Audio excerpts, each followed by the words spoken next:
আমাকে মায়ের কাছে নিয়ে চলো। বাবা দুলাল। দাদা আমি মাকে দেখবো। মাস্টার আমি তাদেরকে একটু নিয়ে যাই। তুমি পাগলামি করো না বন্ধু। গুরুদেব তুমি তাদেরকে ছুটি দাও। আমি মাকে দেখবো। মীর কাসেম আপনার দুলাল হয়েছে ছোট, তারা হয়তো কিছু বুঝতেছে না। তুমি তো এই ব্যাপারে সবকিছু জানো। তারা তাদের ছোট মাকে দেখতে যাবে, এর মধ্যে হয়তো ছলনা আছে।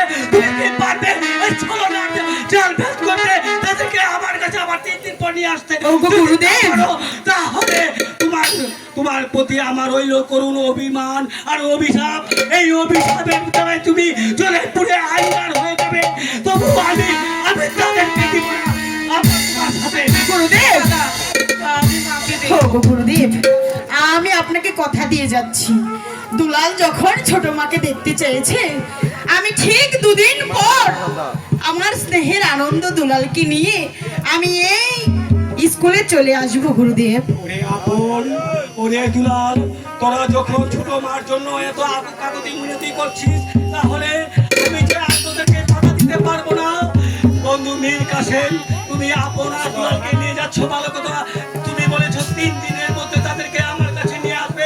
যদি 3 দিনের মধ্যে আমার কাছে নিয়ে আসো না আসো, তাহলে এই পৃথিবী সবাই তোমাকে ক্ষমা করো। কারণ তোমাকে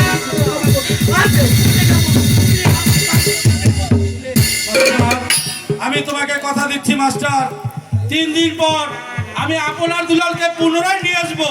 তুমি মন খারাপ করো না বন্ধু। ভালো ভালো আমাদেরকে বিদায় দাও। ওরে আপন, ওরে দুলাল, তোরা তোদের কাকা বাবুর সাথে যা।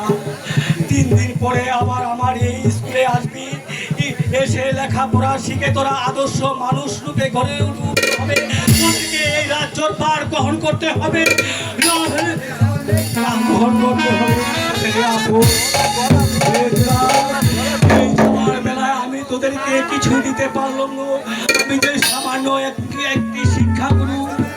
হে আপন, যাওয়ার বেলায় আমি আমার এই গায়ের চাদর দিয়ে দিলাম।